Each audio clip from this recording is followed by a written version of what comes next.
So what's up? Magandang umaga sa inyong lahat mga kamanok. Again, this is Linyada ng Mamay at nandito po ulit tayo upang mag-share ng kaalaman at syempre sumagot sa mga katanungan na palagi niyo pong tinatanong sa akin. So ito pong ating mga sasagutin ngayon, ito po yung mga nagtanong kahapon at kanina.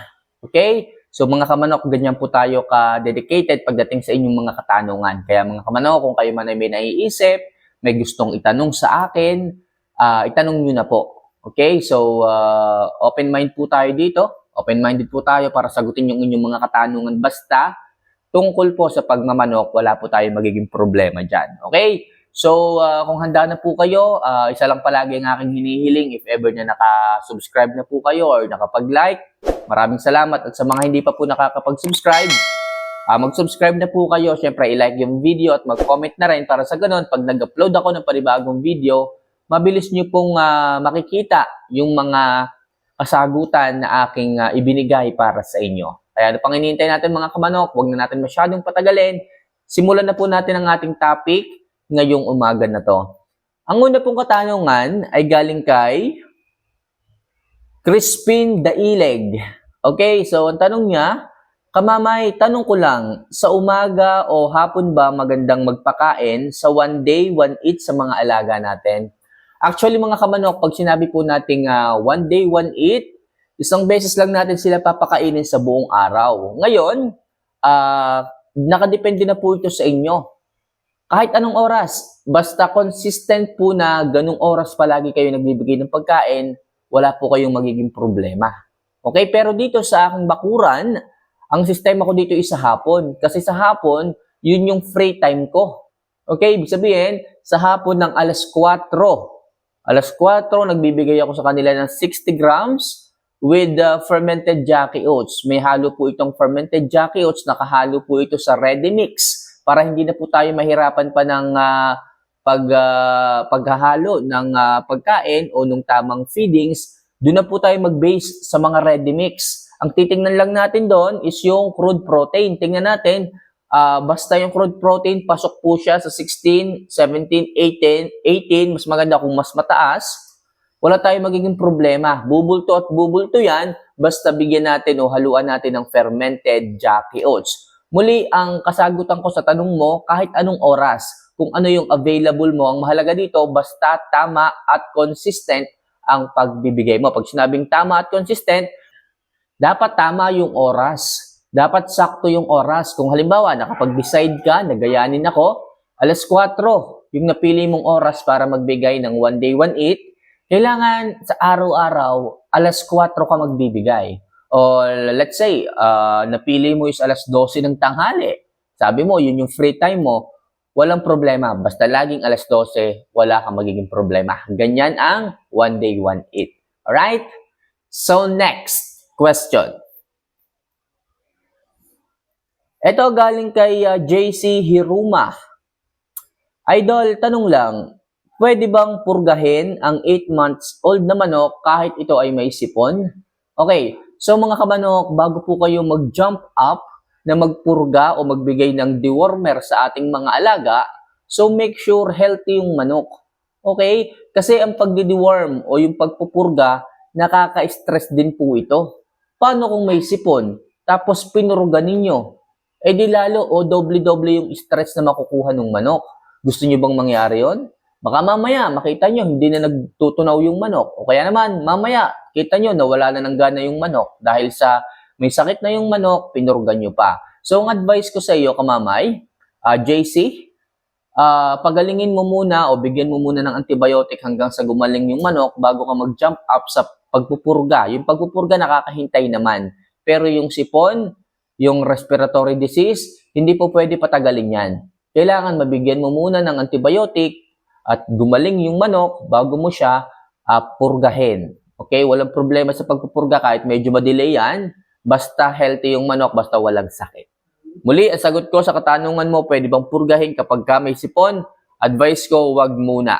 Mas unahing gamutin yung sipon, mas unahing pagalingin at magbigay ng antibiotic. Mas maganda yon sa manok para sa ganon, wala tayong iisipin na magdoble-doble ang stress pagdating sa kanila. Okay? Maliwanag tayo dyan. So next question po tayo.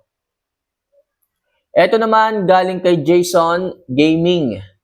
Idol, good evening. May tanong po ako at medyo mahaba po ito.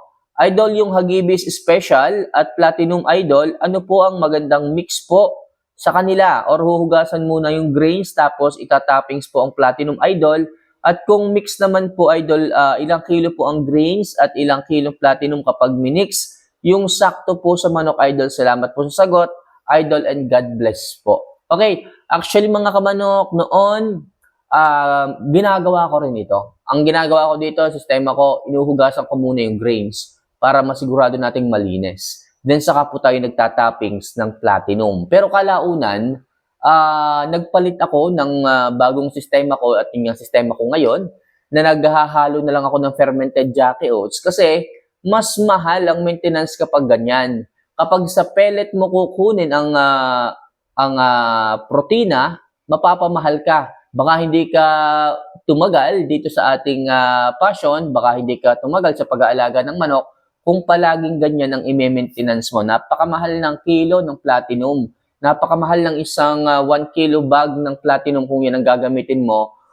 Tapos backyard pa tayo. So advice ko palagi sa inyo, ang gamitin nyo na lang is fermented Jackie Oats. So natural, magtatagal, kaya nyong i-sustain hanggang dulo. Okay, hindi ganun kasakit sa bulsa ang presyo. At pag ibinabad mo, madodoble pa yung dami. Okay? At the same time, mas makukuha ng manok yung magandang pangangatawan kasi siksik sa amino acid at sa napakarami pang vitamina ang fermented Jackie Oats compared dyan sa mga specific na protein pellet na ganyan na protein na lang naman ang kayang ibigay.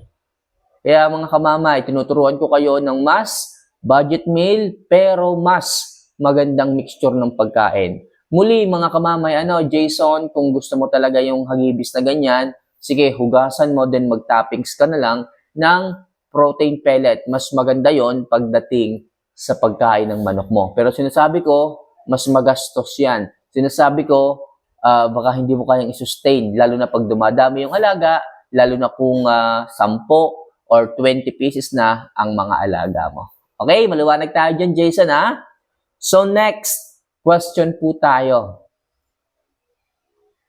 Ito galing naman kay Lagalag TV. Okay, so almost 7 seconds ago. Okay, bagong-bago to. Sir, tanong ko lang po, pag magpapasisiw po ba ako tapos nag-vaccine po ako sa mga sisiw, pwede ko rin po bang baksina ng mga matatanda ko na ng mga manok kahit kumpleto na sila ng vaccine nung bata pa sila? Para hindi sayang yung sobrang vaccine, maraming salamat po. Maraming salamat po. Okay, so Lagalag TV, ito yung aking sagot sa iyo. Kung ikaw ay nag-vaccine na noon at complete vaccine naman yung ibinigay mo noon sa mga magugulang na manok mo na ngayon at nagpasisyo ka ulit at gumamit ka ulit ng parehas na vaccine na kagaya ng kanila, so pwede bang bigyan ulit yung mga existing na manok, yung magugulang na nabigyan mo noon ng kaparehas na vaccine? Ang sagot ko po dyan ay may mga ilan na bakuna ka na po pwedeng ulitin. Okay? Kasi yung NCDB1B1, hindi na po siya ma-absorb or hindi na siya ganun ma-absorb nung tandang. So kasi mababa na po yun na bakuna na form ng Lasota. Ang maaari ko lang i-advise sa iyo is itong si Lasota at si Coryza vaccine. Pwede mo yang i-boost sa kanila. Okay? Kasi hindi na naman sila dadapuan ng mga mabababang NCDB1B1 na sakit, na Newcastle disease. Lagi ang tatama dyan is yung mga Newcastle na, kaya alam mo yun, yung mga dumadapong peste, which is sakop naman na yan ni Lasota.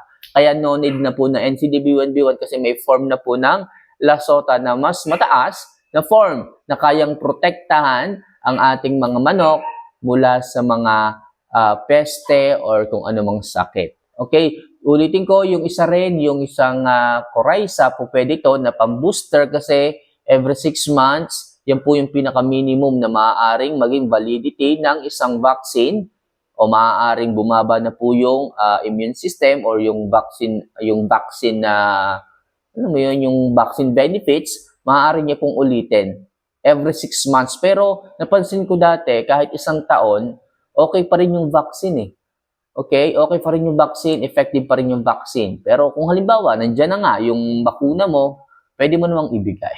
Okay? Sa madaling sabi po, pwede mo namang ibigay. So, last question muna tayo mga kamanok ha. Okay. Ito naman galing kay Marvin Morales. Okay, so Idol Mamay, yung manok ko, pinapatuka ko siya alternate. Okay, Tuesday, Thursday, Saturday, Sunday. Pero hindi naman sila namamaya. Okay, so last question to ano. So yung ating kamanok na si Marvin, nagpapatuka siya ng saliitang araw. Halimbawa, Martes, tapos Huwebes, tapos Sabado, Linggo. Para sa akin, hindi ko to po pwedeng i-recommend sa inyo. Kasi unstable yung schedule ng bigay ng pagkain. Actually, sobrang haba ng fasting nito. Baka mamaya maging sobrang lean nung katawan, okay? Hindi nyo magustuhan ng hipo ng manok. Sa akin, okay na po yung fasting sila ng buong araw, okay?